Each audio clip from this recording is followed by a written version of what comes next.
Hello, guys. Welcome back into the Danger Sports Podcast. Today, I'm going to be talking about my final mock draft here in 2025. We are just about a couple of hours out from the NFL draft as I am recording this. By the time you see this, we will have already been past the first round, and you can check this for, some accuracy. Or you'll be able to look at this, if you get this in time before the draft, as a reference for what to expect coming up here in the NFL draft. So let's get started here off with the number one pick. The Tennessee Titans have that pick. They need a quarterback. So I have them taking the presumptive best quarterback in the draft, and that is Cam Ward from Miami. Cam Ward has the ability to change a team and change a roster indeed, and that is what he will likely be able to do in Tennessee with that playmaking ability that he really is special at. Can make throws from different angles, can really, I think the one thing that he's really good at is firing it into tight windows. That's something that Cam Ward has really been good at over the years. It's been quite a story for him. He started his college career off at Incarnate Wood, a Division II school, before transferring himself to Washington State for 2 years. Put up pretty good numbers there. Then his senior year, he absolutely exploded and became I think, in my opinion, the clear number one quarterback in this draft class. And I think he's done a really good job of separating himself during the process as well. At number 2, the Cleveland Browns are going to be drafting Travis Hunter, cornerback / wide receiver from Colorado. I think he's probably the second best player in this draft. I think he has the abilities to do a lot of things. I think he's a unicorn as a player. He can do pretty much anything that you would think that no player could ever do, playing two positions at once, playing corner and receiver, and being arguably the best at both. I would say he's up there on both positions as far as the best player at each position. The Browns are going to be in need for some athletes, and that is exactly what Travis Hunter is. He is a premier athlete, and I think he could draw a lot of comparisons to being the Shohei Ohtani of the NFL. I think that's a real possibility, as nobody thought Shohei Ohtani was going to be as good as he is as both a pitcher and as a hitter. Obviously, we have been wrong on that because he is now a MVP caliber player at both positions. But Travis Hunter has the ability to do that at the NFL level, and I think he's something special. My number one player on my big board that I'll be showing you guys tonight is Abdul Carter from Penn State, the edge rusher here going to the Giants. I don't think this is the biggest of needs for the Giants, but I think he's the clear best player available here. My best player available in the entire draft. Now, the Giants have been sneakily linked to Jackson Dart in some rumors. I would be shocked if they took him at number 3. They would likely have to trade back up into the first round to draft him. At number 4 overall, I have the Patriots taking the offensive tackle from LSU, that is Will Campbell. There's a lot of questions on if he could play offensive tackle, play left tackle. I think he probably can, and if the Patriots are going to take him here this early, I think that means they probably believe he can. He's definitely, in my opinion, the best offensive line prospect in this draft. It's pretty close between him and Armin Membu, but I would give the edge to Will Campbell in that regard. He is a very big need for them, as they do need offensive line play to help protect their young quarterback in Drake May. 3-year starter at LSU. The guy is, he produces at a very high level. He doesn't give up a lot of sacks. He's just a high caliber offensive tackle, and that's why he's going at number 4. I have my first trade here. So I have the Bears trading up to number 5 with the Jacksonville Jaguars to draft Boise State running back Ashton Jeanty, who is in my opinion the 4th best player in this draft and the 2nd best player on the offensive side of the football, including Travis Hunter. But I think Ashton Jeanty is going to be a great running back in the league. The Bears need a running back really badly. the Jaguars have set themselves up in a pretty good position where they're able to trade back, grab some more capital, and add to that roster with depth when it comes to rookies. They could definitely benefit from adding the pick that I'll talk about here, as the Bears are going to be giving up their second-round pick, one of their 2 second-round picks, to move up for Ashton Jeanty. The Bears will also receive a compensatory 4th-round pick that will more balance out this trade and will give the Bears an extra pick later on in the draft. Jacksonville Jaguars move from round 4 to round 2. I like this trade for both teams. At number 6, the Raiders, with Ashton Jeanty off the board, have to come to their second choice, which is Armand Membou, the offensive tackle from Missouri. They need offensive line play. They're going to need to be able to protect Geno Smith so that they can continue to start to establish their offensive scheme under new head coach Pete Carroll, who has done it a lot. He's as old as it comes in the NFL nowadays, but he's going to be able to do some good things in Las Vegas. So, Armand Membou, the pick at number 6 for the Raiders.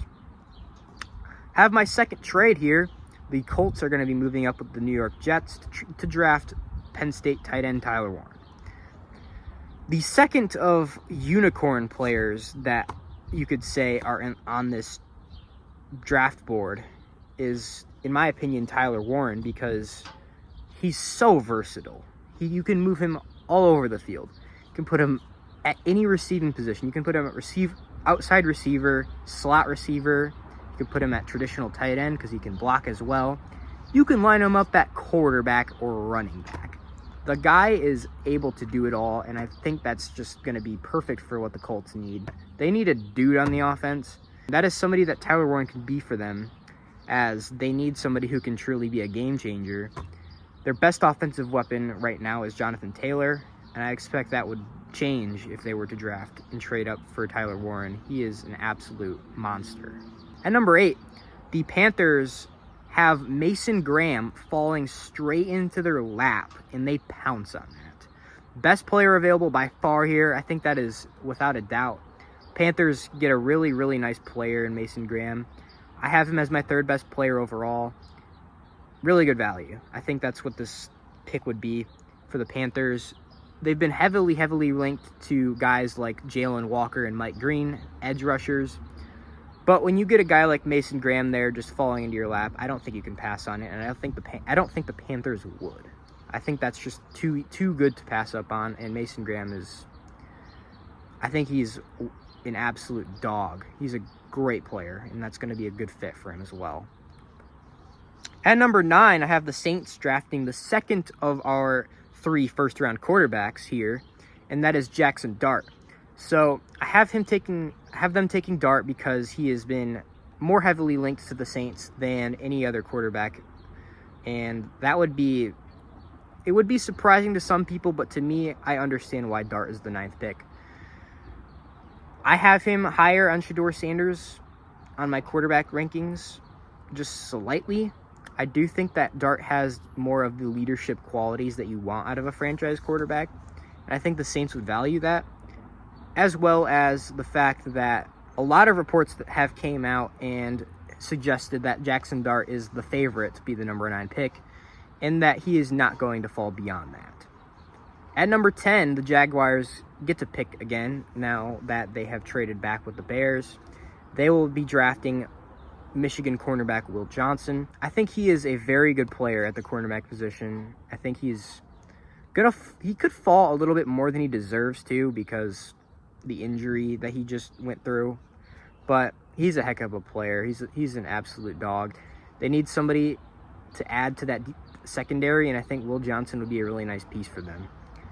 At number 11, I have the 49ers taking edge rusher Mike Green from Marshall.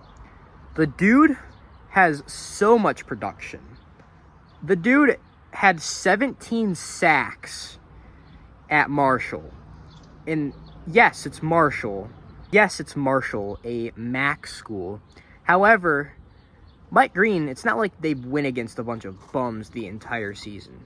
They went against a couple of really high quality. They went against couple of very high quality opponents that are outside of the conference.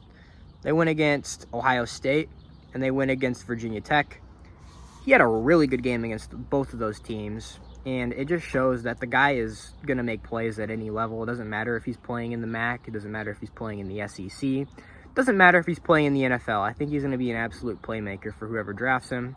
The Niners need another pass rusher opposite of Nick Bosa, and that would be a nice pick for them at number 11. Cowboys sit here at number 12, and they get the top receiver on my board. That is Tetairoa McMillan from Arizona, and he is one of those guys that could be a really nice complementary piece for CeeDee Lamb. I think that would be a really nice number 2 option for them. Big guy, has the ability to go up there and get any jump ball that you want him to. He gets a lot of critique for his speed, and I think that's actually a very underrated part of his game. He's able to break away, run after catch if he needs to, but he's got clean routes. The guy is a complete package. I really like him, and I think he's a really nice pick for the Cowboys at 12.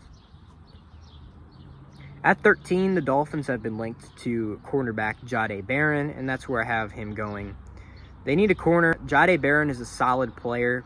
He's a little bit lower on my personal big board, but I do think that he's a solid player. He's versatile. You can play him at both safety positions as well as slot corner.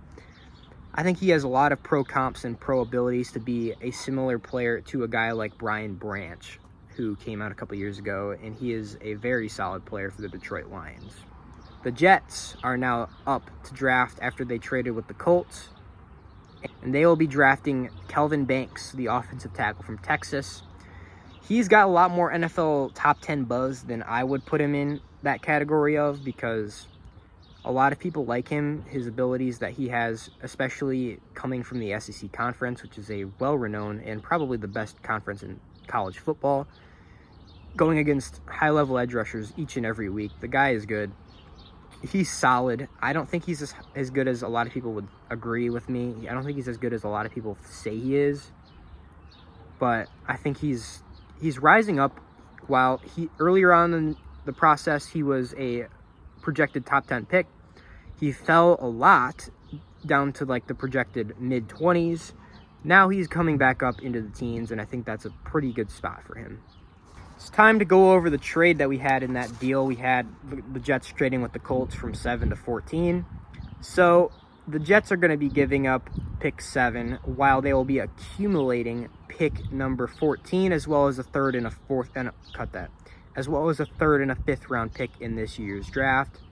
That will help them a lot to be able to get some more ammunition, while also letting the Colts get an absolute premier playmaker in Tyler Warren. At number 15, the Falcons are drafting Jalen Walker, the edge from Georgia. I think he could fall a little bit more than people expect. He's a very polarizing prospect. A lot of people have him inside their top 5 of their big board, which I think is kind of egregious. A lot of people have them outside of the top 20. I think is also kind of egregious, but I think at 15, he's got a good spot in the Falcons where he can fit their scheme pretty well. I think he's a really good 3-4 scheme fit where he can do a lot of different versatile things, which is what he is as a player. He's a versatile player, but I think he fits with the Falcons. At number 16, the Cardinals take the next best edge rusher, and that is Mykel Williams from Georgia. Another Georgia edge rusher comes after they come back-to-back on the board. Mykel Williams, I think he's another interesting prospect. He's got all the traits that you want in a 4-3 edge rusher. But the thing is with him, the reason I like him a lot, you can play him in kind of any scheme. You could probably play him in a 3-4. You could probably play him in a 4-3. I like him in both schemes. I think the Cardinals are going to be able to use him well. They need another pass rusher, and he could be a really nice player for them at number 16. The Bengals, I have drafting Malachi Starks from Georgia. 3 straight Georgia defenders going in a row. Those guys never fail to be good. It's kind of insane. Could go off in an entire rant on how good the Georgia defensive lineage is, but Malachi Starks, a safety. The Bengals need another defensive playmaker, and that's one that they can have in Malachi Starks. The Steelers drafting at number 18 because they trade up. The Steelers trade up with the Seahawks to secure their future franchise quarterback with Mike Tomlin, Shedeur Sanders, as they give up a 4th-round pick to move up 3 spots, drafting their future franchise quarterback in Shedeur Sanders. Very accurate, very good pre-snap. There's a lot of concerns, though, with him after the snap. His deep ball's limiting. His arm strength isn't really there, but his accuracy from short to medium windows is very, very high quality, and I think it's going to be able to put him in the 1st round. The Buccaneers at number 19 take linebacker Jihad Campbell. Eventually, they're going to need to replace Lavonte David, whether it's this year or another year after that. But Jihad Campbell is a really nice player. Alabama, he's my top linebacker. He's a really good player. I think he can do everything. He can blitz. He could even come off the edge for the Bucs at times, but I think he's best fit as an off-ball linebacker. Nice player for them at 19. At number 20, the Broncos draft Omarion Hampton, the running back from North Carolina. He has clearly separated himself as the number 2 running back in this class. Very complete player. Runs through tackles. He's able to break through. He has speed, which is underrated in my opinion. But at number 20, I think he's a really good player for the Broncos. They need a running back. They've been linked also to Travion Henderson. But I think at 20, they should go with the best running back that is available in Omarion Hampton. At number 21, the Seahawks, after they traded back, are taking Gray Zabel, the offensive guard from North Dakota State, and he is going to be able to fit really well. They need more offensive line play, especially at the guard position. Gray Zabel, my top guard on this draft, is going to be able to fit that hole really, really well and be able to fill a need that they have had for a while. I think that Gray Zabel would provide a really nice piece to that offensive line that could really help them protect Sam Darnold, as their team is a lot different this year, but we'll talk about that in future videos. The Chargers at pick number 22, drafting one of Jim Harbaugh's Michigan men, that is Colston Loveland, tight end from Michigan. So Colston Loveland, I think, could go higher, he could go lower. He's a really good player. I think he's been separated himself as the number 2 tight end. And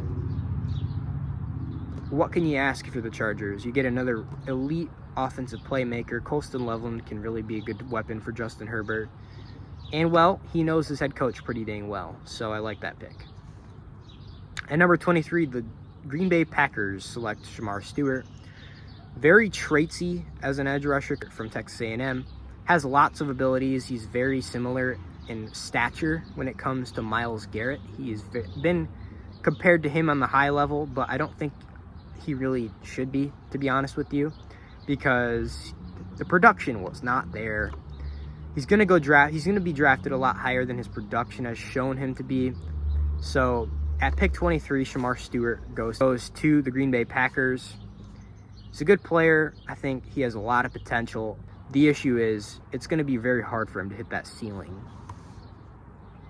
At number 24, the Vikings take the consensus number 2 safety on the board in Nick Emenwari from South Carolina, who is going to be able to fit really well with Brian Flores' defense. They need a safety. They lost Cameron Bynum in free agency, so Nick Emenwari would be a nice player to fit in. The reason I said. At number 25, the Texans take wide receiver Matthew Golden from Texas.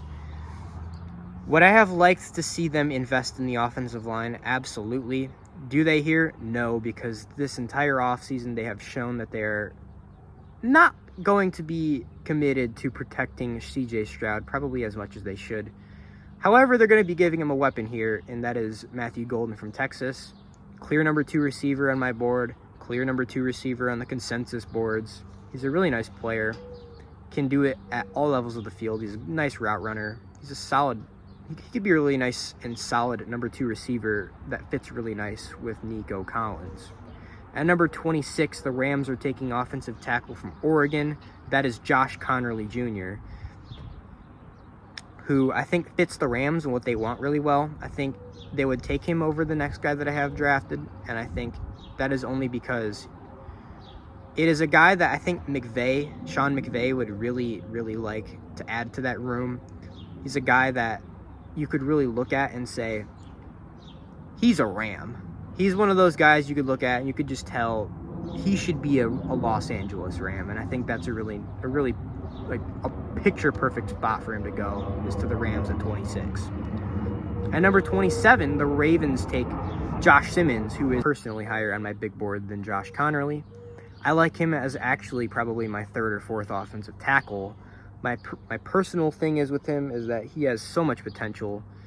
He's got the perfect frame as a left tackle. He's going to play left tackle. He's one of those guys that you look at in this draft. He's probably the most surefire guy that you could look at and say, he's not going to change the guard. He's not going to change the right tackle.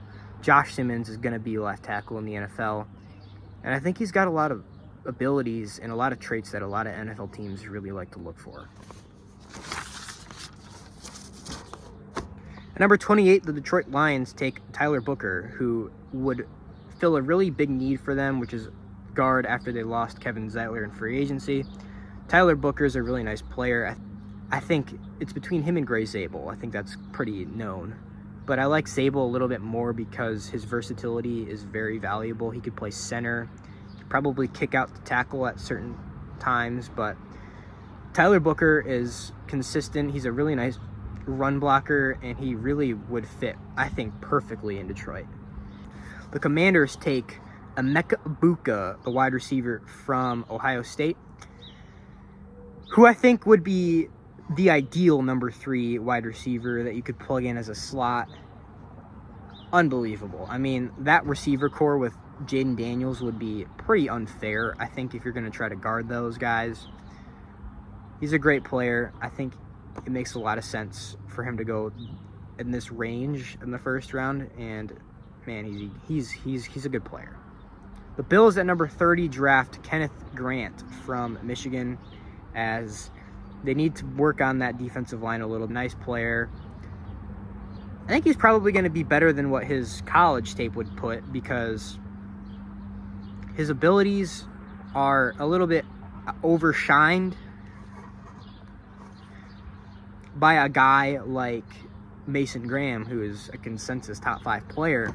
But I think he's separated himself. I think he's higher on my board than he is on a lot of other people's boards. I have another defensive tackle that goes later, a little bit higher than him, but I think he's the middle of these next 2. Which, yeah, at number 31, the Chiefs take Derek Harmon, the next defensive tackle, who I think is going to be able to be a nice complementary piece next to Chris Jones and be able to get some pass rush, but also be sturdy in the run game. And at 32, the Eagles have Walter Nolan fall into their lap. He, in my opinion, is the number 2 defensive tackle. And at number 32, I think he's going to fall behind guys like Kenneth Grant and Derek Harmon, because he has also had some off-the-field issues where leadership abilities have been questioned, as well as his genuine love for the game of football. Former number 1 recruit coming out of high school. The guy is talented. He is so gifted. He could develop into anything. And could you imagine? Walter Nolan has gained a lot of Jalen Carter comps. Could you imagine 2 Jalen Carters coming off the ball at defensive tackle against you? That would be unbelievable. And that fills a need because they just recently lost Milton Williams to the Patriots. That concludes the first round and the only round that I will be covering in this NFL mock draft. Thank you guys for watching. I will be live tonight. Here at 7:30 p.m. Eastern Time, just a half hour before the NFL draft starts.